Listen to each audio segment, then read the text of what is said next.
देख मन विजे करती जे सन कैलास कुशंकर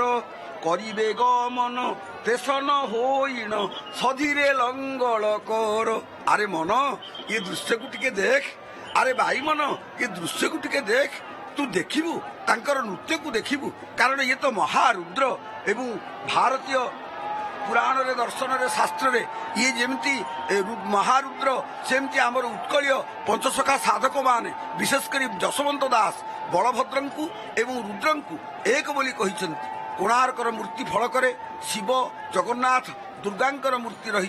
श्रीमंदिर भोगमंडपर उत्तर पूर्व कोणरे उपरकू अछंती दुर्गा शिव एवं जगन्नाथ। सते जेपरी जगन्नाथ निकटरे बलराम स्थिति जहा शिवं स्थिति मध्य ताहा यह ये जाति शास्त्रीय सूत्र रे विदित अच्छी एमती मने होई था। प्रेम भक्ति ब्रह्म गीतार जशवंत दास बलराम को रुद्रंकर अवतार, जगन्नाथ को विष्णुंकर अवतार, सुभद्रा को ब्रह्मा अवतार बोली अभिहित करिसंती। शास्त्रीय सिद्धांत रे ईश्वर हेउचंती सृष्टि स्थिति लयर मूल कारण। जशवंत कहिसंती जे रुद्र बलभद्र रूप अटंती अनंत स्वरूप आंभे श्री जगन्नाथ ब्रह्मा सुभद्रा होई तही। पुणी से एक कहते किए बलराम स्वयं कहते क्या कहते ना गरुड़ को कहते एवं कहले गरुड़ मुतहर जोगारूढ़ जगबंधु हरि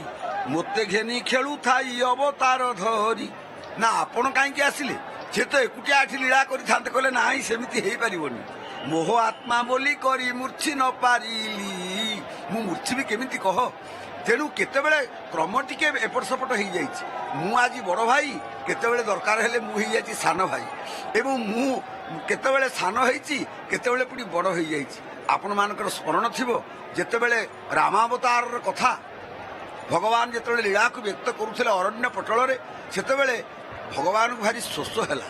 प्रभुंकर अग्रज आज्ञा बहु समिति रथी प्रभु डाकिले कहले लक्ष्मण रे अरे पाखे घंटी शब्द शुणा जाउची गोगोष्ठ टिपार गुरु गुरु ध्वनि एवं आम कर्णरे शब्दायित होउची पाखे निश्चय बरज माने अछंती गौर माने गोपाल माने अछंती तू टिके क्षीर नहीं कि आसे। लक्ष्मण महाराज गले कहले गोपाल माने आम प्रभु होउचंती प्रभु स्वयं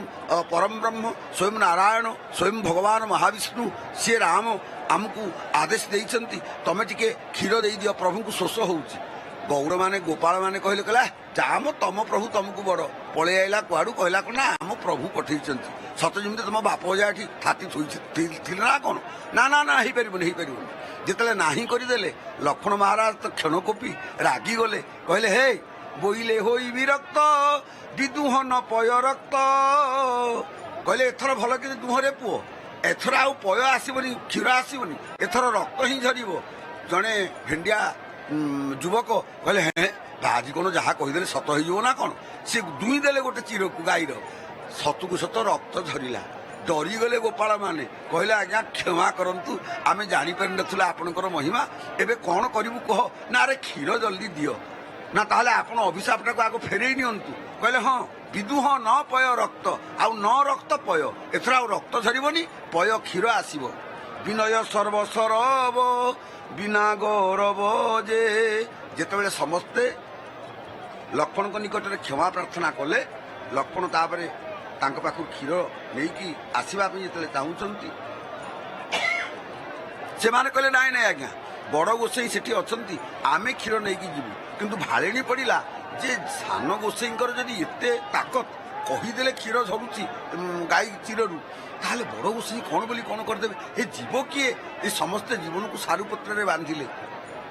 सबुठारु वयोवृद्ध व्यक्ति जी थे कहले अरे पिले मोर तो स्त्री चली जाइए पिला माने मध्य कहीं आउ नाहंती मु तो एकुटियाटा मु तो एते वयस्क हो गले काली काली मरीजी तमें कहीं चिंता करुच मते दियो जेतेबेले से पत्र दनारे क्षीर नहीं कि पलि आसिले एवं भगवान राम से क्षीर पान करी भारी प्रीत प्रसन्न हो गले एवं कहले कहले ओहो केते शोष होउथला जाओ तमें बड़ उपकार कल हे बरज हे गोपाल कौन भावुच ओहो हो यही कथा भावुच ना एमती पिला दीटा मोर हेले थांते ठीक अच्छे अरे तुम मनोभाव को मु पूर्ण करी ये जो लक्ष्मण ये मोर बड़ भाई हो বলভদ্র বরজ বোলাইবে হে বরজ বর্তিবু হই তু নন্দ বিহিয়া নন্দ যে ତୁମେ ନନ୍ଦ ହବ ଇଏ ମୋର ଜ୍ୟେଷ୍ଠ ଭ୍ରାତ ବଳଭଦ୍ର ହେବେ ମୁଁ ତାଙ୍କର ଅନୁଜ କୃଷ୍ଣ ହେଇଯିବି। ଏବଂ ଏଇ ଯେଉଁ କଥା କବି ସମ୍ରାଟ ଉପେନ୍ଦ୍ର ଭଞ୍ଜ ବୈଦେଶ ବିଳାସରେ କଲମ କରିଛନ୍ତି ଇଏ ଭାରି ମନୋରମ କାହାଣୀ। ତେଣୁ କେତେବେଳେ ଇଏ ଜ୍ୟେଷ୍ଠ ହେଇଛନ୍ତି କେତେବେଳେ ପୁଣି କନିଷ୍ଠ ହେଇଛନ୍ତି। ଆହା ଆଲୋଟ ବର୍ଷୁଛି ଚାମର ବର୍ଷୁଛି ଏବଂ ଜୟ ବୈଜୟନ୍ତୀ ଫରହର ହେଇକି ଉଡୁଛି ସେବକମାନେ ସେବାରେ ଲାଗିଛନ୍ତି ଘଣ୍ଟୁଆମାନଙ୍କର ଘଣ୍ଟବାଦନ ଚାଲିଛି ଏବଂ ଭଗବାନ କାମପାଳ ରେବତୀ ରମଣ ହଳାୟୁଧ ପ୍ରଭୁଙ୍କର ଅପୂର୍ବ ପହଣ୍ଡି ବିଜେ ଲୀଳାକୁ ଦର୍ଶନ କରିବା ପାଇଁ ଏ ସମଗ୍ର ଜଗତ ଆଜି ପିପାସିତ। ଆହା ସତେ ଯେମିତି ମହାରୁଦ୍ର ନୃତ୍ୟ କରି କରି ଆସୁଛନ୍ତି। ଓହୋ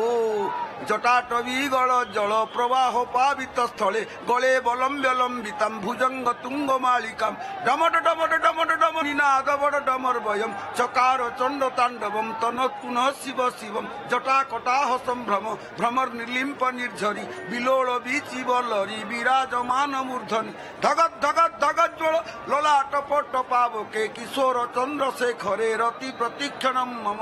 ତେଣୁ ଆପଣ ଦେଖିବେ ପ୍ରଫୁଲ୍ଲ ନୀଳ ପଙ୍କଜ ପ୍ରପଞ୍ଚ କାଳିମ ପ୍ରଭା ବଲମ୍ବୀ କଣ୍ଠ କନ୍ଦଳୀ ରୁଚି ପ୍ରବନ୍ଧ କନ୍ଧରମ୍ ସ୍ମରଚ୍ଛିଦମ୍ ପୁରଚ୍ଛିଦମ୍। ଆପଣ ଦେଖିବେ ଇଏ ସେଇ ମହାରୁଦ୍ର ନାଚି ନାଚିକି ଆସୁଛନ୍ତି ଢଳି ଢଳିକି ଆସୁଛନ୍ତି ଅପୂର୍ବ ଭାବରେ ରୋଳାୟିତ ହେଉଛି ସୁନ୍ଦର ଟାହିଆ ଏବଂ ଟାହିଆର ଏଇ ଅପୂର୍ବ ଦୃଶ୍ୟ। ଏଇ ଦୃଶ୍ୟ ଜଗତକୁ ଏଇ ବାର୍ତ୍ତା ଦେଉଛି ଯେ ମୁଁ ଏ ସମଗ୍ର ଜଗତ ଭିତରେ ଏଇ କଥାକୁ ଘୋଷଣା କରୁଛି ଯାହା କହୁଥିଲେ ଅନୁଜପମ ପଣ୍ଡିତ ସୂର୍ଯ୍ୟନାରାୟଣ ଶର୍ମା ମହୋଦୟ କି ସମଗ୍ର ଜଗତରେ ବ୍ରହ୍ମ ହେଉଛି ଏକମାତ୍ର ସତ୍ୟ ବ୍ରହ୍ମ ସତ୍ୟ ଆପଣ ସନ୍ଦର୍ଶନ କରୁଛନ୍ତି ମହାପ୍ରଭୁ ବଡ଼ ଠାକୁର ଏବେ ସିଂହଦ୍ୱାର ଗୁମୁଟ ଦେଇ ପ୍ରବେଶ କରୁଛନ୍ତି 22 ପାହାଚକୁ ଉଠିଲେଣି। ଇଏ ଅପୂର୍ବ ଲୀଳା ଏଇଠି କହିବା ଆଗେ ଆଗେ ଚାଲିଲେଣି ବଳିଆ ରଥରେ ବସିଛି କାଳିଆ ଇଏ ଭକତଙ୍କୁ କରେ ବାଇଆ। ଆମେ ସନ୍ଦର୍ଶନ କରୁଛେ ମହାପ୍ରଭୁଙ୍କର ଇଏ ଦିବ୍ୟ ପହଣ୍ଡିର ଲୀଳା ସରି ସରି ଆସୁଛି ଘୋଷଯାତ୍ରାର ଲୀଳା।